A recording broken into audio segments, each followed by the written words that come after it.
ہندوستان میں اسلام لانے والا محمد بن قاسم نہیں ہے، وہ بعد میں آیا ہے۔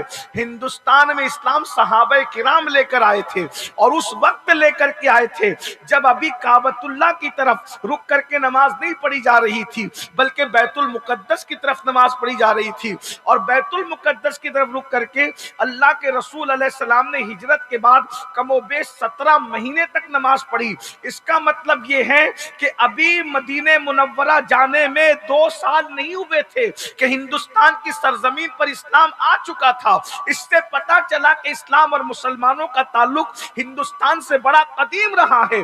یہ بات میں اس لیے عرض کرنا چاہتا ہوں کہ اب آگے مجھے جو بات کرنی ہے وہ یہ ہے، پھر ہندوستان میں مسلمان آئے، مسلمان ہندوستان کو لوٹنے کے لیے نہیں آئے، ہندوستان کو مسلمان سونے کی چڑیا بنانے کے لیے آئے۔ مسلمانوں نے ہندوستان کو سجایا ہے، مسلمانوں نے ہندوستان کو سنوارا ہے۔ اگر یقین نہیں آتا، میں کوئی فرقہ واریت کی بات کرنے نہیں آیا، بلکہ میں آپ کو اپنی تاریخ بتانے کے لیے آیا ہوں۔ مسلمانوں، تم اپنی تاریخ بھول چکے ہو۔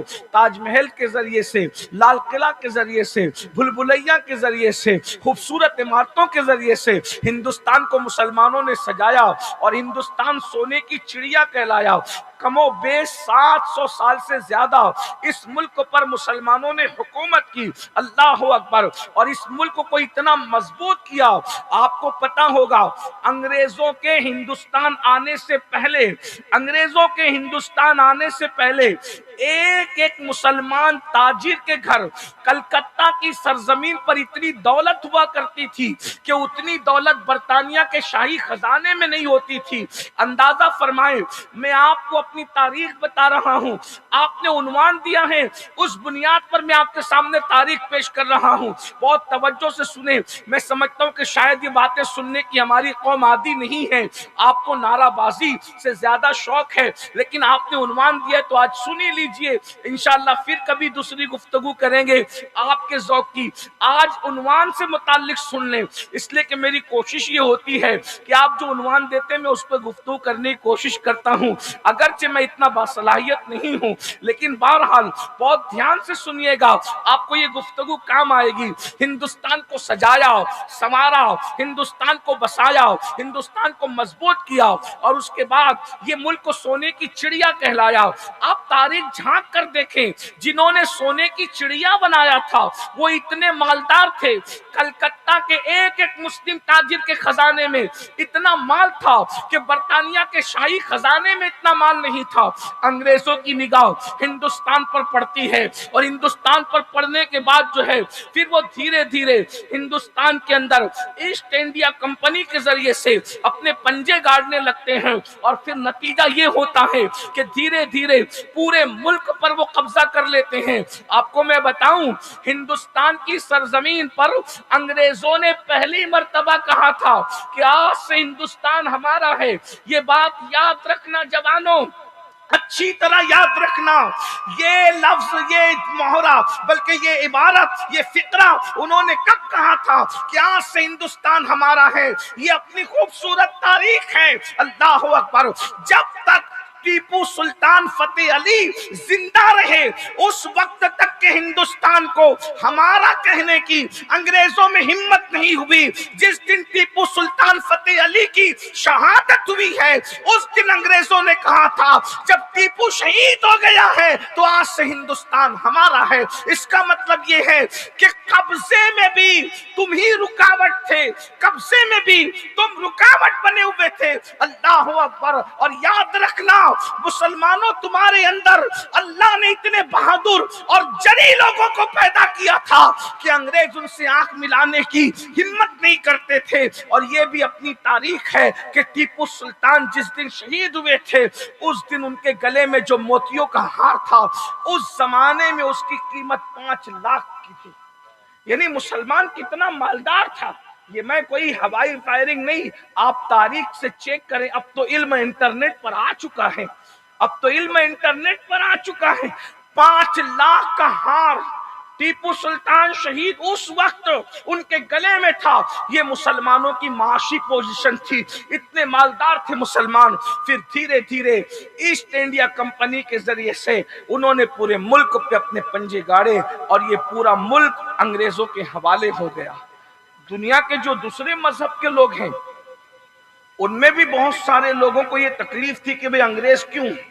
اس لیے کہ انگریز مذہبی منافرت پھیلاتے تھے اور جو ہے روحانی اذیت پہنچاتے تھے, قلبی اذیت پہنچاتے تھے.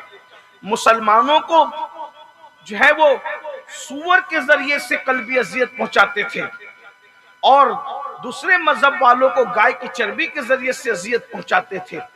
تو دوسرے مذہب کے لوگ بھی اذیت میں تھے کہ بھئی یہ کیا ہو رہا ہے, لیکن زیادہ تکلیف مسلمانوں کو تھی. اس کی وجہ یہ مسلمانوں کے فیور میں نہیں کہہ رہا ہوں, تاریخ بتا رہا ہوں. مسلمانوں کو زیادہ تکلیف اس لیے تھی کہ ان کے ہاتھ سے ملک گیا تھا. بادشاہت تو مسلمانوں کی تھی نا, تو مسلمانوں کے ہاتھ سے ملک گیا تھا, اس لیے مسلمانوں کو تکلیف زیادہ تھی. اور چونکہ اللہ اکبر اس ملک میں مسلمان جو علماء تھے, کیونکہ علماء کی بڑی تعداد تھی, وہ یہ محسوس کر رہے تھے کہ انگریز مذہبیت کی ایسی جو ہے وہ تعصب چلا کر کے لادینیت یا عیسائیت کو لانچ کرنا چاہتا ہے, تو وہ اپنے ملک اور اپنے ایمان کو بچانے کے لیے کوشش کر رہے تھے. اس سلسلے میں علماء نے 1857 میں پہلی مرتبہ کوشش کی. پہلی مرتبہ کوشش یہ تھی کہ دلی کی جامع مسجد میں جمعہ کی نماز کے بعد انگریزوں کے خلاف جہاد کا فتویٰ پڑھا گیا کہ انگریزوں کو ملک سے نکالا جائے اور انگریزوں سے جنگ کی جائے اور انگریزوں کا خاتمہ کیا جائے. آپ کو پتہ ہونا چاہیے, اللہ اکبر, 1857 میں دلی کی جامع مسجد میں جمعہ کے دن ہزاروں لوگوں کے سامنے جو انگریزوں کے خلاف فتویٰ پڑھا گیا, اس فتویٰ پڑھنے والی ہستی کو دنیا آپ بھول چکی ہے, آج فراموش کر چکی ہے. وہ کون تھا جس نے انگریزوں کے خلاف جنگ و جدال کا فتویٰ پڑھا تھا؟ اس ہستی کو دنیا علامہ فضل خیر آباد, علامہ فضل خیر آبادی کے نام سے جانتی اور پہچانتی ہے. آپ جانتے ہیں اس کے بعد ادھر علامہ فضل خیر آبادی نے دلی کے اندر مورچہ سنبھالا, ادھر مفتی صدر الدین آزردہ, ادھر مولانا کفایت علی کافی مراد آبادی, ادھر مولانا فیض احمد عثمانی بدایونی. اس طریقے سے ہمارے علماء, اللہ اکبر, ہمیں 1947 میں جو ہیرو تھے وہ یاد ہے, لیکن 1857 میں جنہوں نے پہلی اینٹ رکھی تھی, پہلی اینٹ آزادی کی, ہم اس کو بھول چکے ہیں. آج ہمیں انہیں یاد کرنا ہوگا. ایک آزادی کا معاملہ بالکل جب تک 1857 کو ڈسکس نہیں کرو گے ہندوستان کی آزادی کی داستان پوری نہیں ہو سکتی. بالکل اسی طرح سے ایک کسان تھا, ایک کسان تھا, کسان نے کھیت کو صاف کیا, صاف کرنے کے بعد ہل چلایا, ہل چلانے کے بعد بیج ڈالا, بیج ڈالنے کے بعد حادثے میں اس کا انتقال ہو گیا. انتقال کے بعد اس کے بچے کو کسی نے کہا کھیت میں پانی دو. بس کھیت میں پانی دیا, چند مہینوں کے بعد فصل لہلہانے لگی. تو بچہ کہنے لگا ارے ابا اتنی محنت کر کے گئے, کچھ نہیں ہوا, ہم نے صرف پانی ڈالا اور فصل آ گئی. تو کسی مفکر نے کہا بچو, پانی سے فصل نہیں آتی, اگر تیرا باپ بیج ڈالنا ڈالتا تو یہ پانی کبھی فصل نہ لاتا. بالکل ہندوستان کی آزادی کے دو ادوار ہیں. ایک وہ تحریک جو آزادی کے قریب چلی ہے, جس کو سب یاد رکھتے ہیں کہ آزاد کرایا, لیکن 1857 کو کیسے بھول سکتے ہو؟ پہلی اینٹ تو آزادی کی اس وقت رکھی گئی جس کو انگریز غدر کا نام دیتا ہے, جس کو انگریز دھوکے کا نام دیتا ہے, اور ہم اس کو انقلاب کا نام دیتے ہیں. یہ بہت بڑی قربانی تھی مسلمانوں کی. لاکھوں علماء یہ تمہاری قربانی ہے. دوسرے مذہب کے لوگوں نے بھی کام کیا, لیکن چونکہ میرا عنوان مسلمانوں کی قربانی ہے اس لیے میں مسلمانوں کا ذکر کر رہا ہوں. میرے بھائیوں, اس ملک کو آزاد کرانے میں تمہارے علماء کی کتنی بڑی قربانی تھی. دلی سے لے کے لاہور تک جتنے درخت تھے ہر درخت پہ عالم لٹکا ہوا تھا پھانسی پر. کتنی بڑی تعداد میں علماء نے جام شہادت نوش کیا ہے. اور اللہ اکبر، جو پبلک ہے اس کی تعداد تو لاکھوں میں ہے. اور کس طرح اذیت دی گئی، آج یہ اس اذیت کو ذرا سنیے تاکہ آپ کو پتا چلے. ہماری قوم تو اب اپنی تاریخ بھی نہیں پڑھنا چاہتی، رسول اللہ کی سیرت بھی نہیں پڑھنا چاہتی، اپنے بزرگوں کی زندگی بھی نہیں پڑھنا چاہتی. انٹرنیٹ اور انٹرنیٹ، صرف سیریل فلمیں اسی میں مست ہیں. دوسروں سے اپنی تاریخ سن کر کے گمراہ ہو رہے ہو. کبھی ہم سے بھی سنو، اپنے بزرگوں سے سنو، اپنے علماء سے سنو، اپنے طلبہ سے سنو. دوسروں سے کہا تم نے، اوروں سے کہا تم نے، اوروں سے سنا تم نے. کچھ ہم سے بھی کہا ہوتا، کچھ ہم سے بھی سنا ہوتا. اپنی تاریخ اپنوں سے سنو، توجہ سے سنو میرے بھائیو. اللہ اکبر. 1857 کے انقلاب کے بعد جب دھوکہ ہوا اور مسلمانوں کو شکست ہوئی تو انگریزوں نے اس کا بدلہ کس طریقے سے لیا؟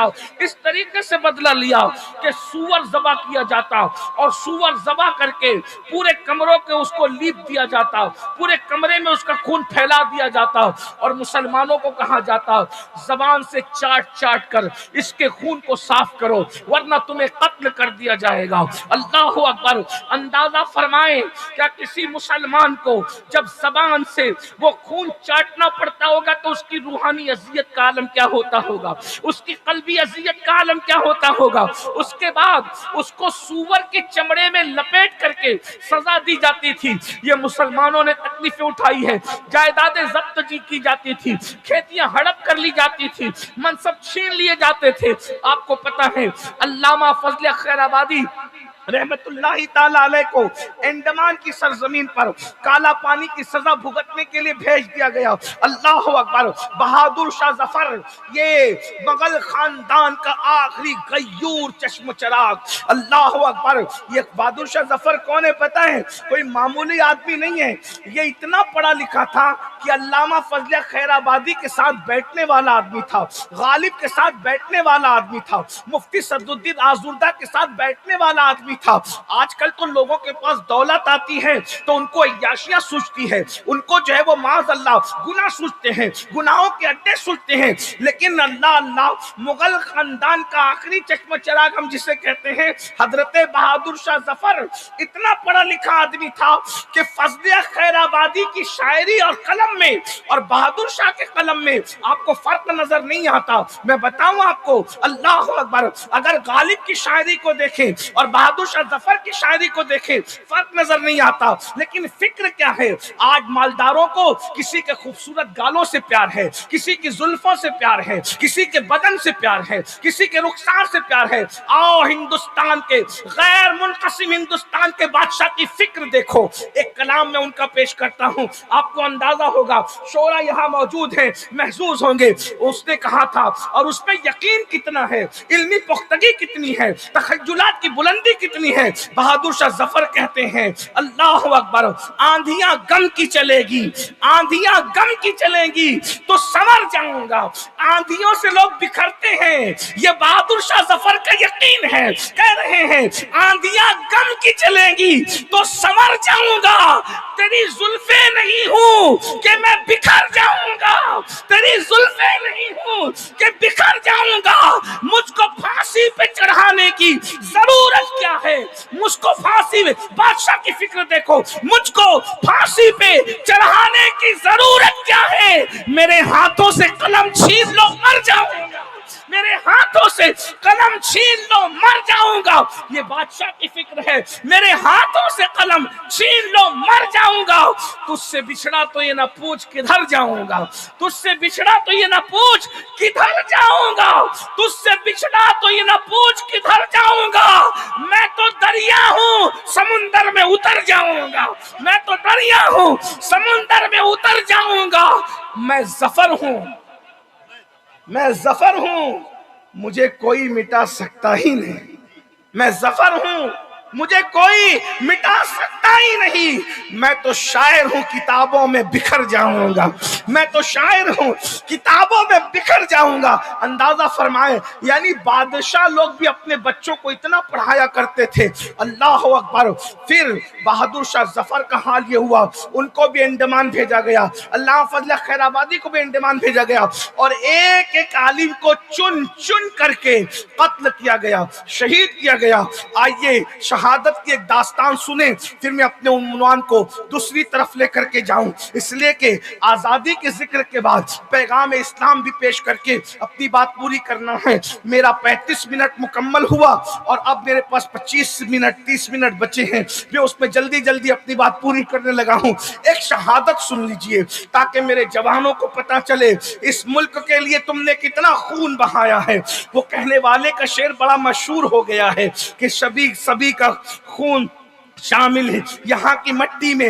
عام طور پہ میں دوسروں کے اشعار نہیں پڑھتا، میں اپنے بزرگوں کے اشعار پڑھتا ہوں، لیکن میں نے صرف اشارہ کر دیا تاکہ یاد تازہ ہو جائے۔ اللہ اکبر۔ تعصب بھی نہیں ہے، لیکن میں یہ چاہتا ہوں کہ اپنے بزرگوں سے آگے نہ بڑھوں اور نہ اپنے بزرگوں سے پیچھے رہوں۔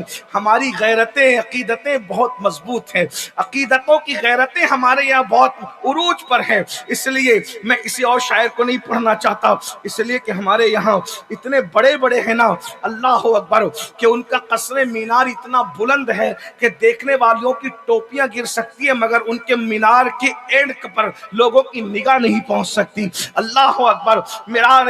مینار قصر رضا تو بلند کافی ہے، تم اس کے پہلے ہی زینے پہ چڑھ کے دکھلا دو۔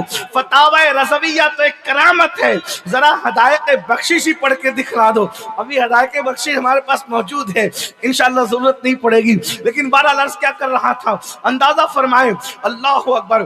امام احمد رضا جیسا بندہ بھی وطن سے اتنی محبت کرتا ہے کہ اس کو وطن کی محبت سے شکایت کرنی پڑی۔ اتنا بڑا کشتہ عشق رسول مدینے میں اس کو وطن یاد ہی آ گیا۔ مجھ جیسے اور آپ جیسے نفس پرستوں کو اگر یاد آئے تو حیرت کیا، وہ کشتہ عشق رسول جو فنافر رسول تھا، مدینہ منورہ میں اس کو بھی ہندوستان یاد آیا۔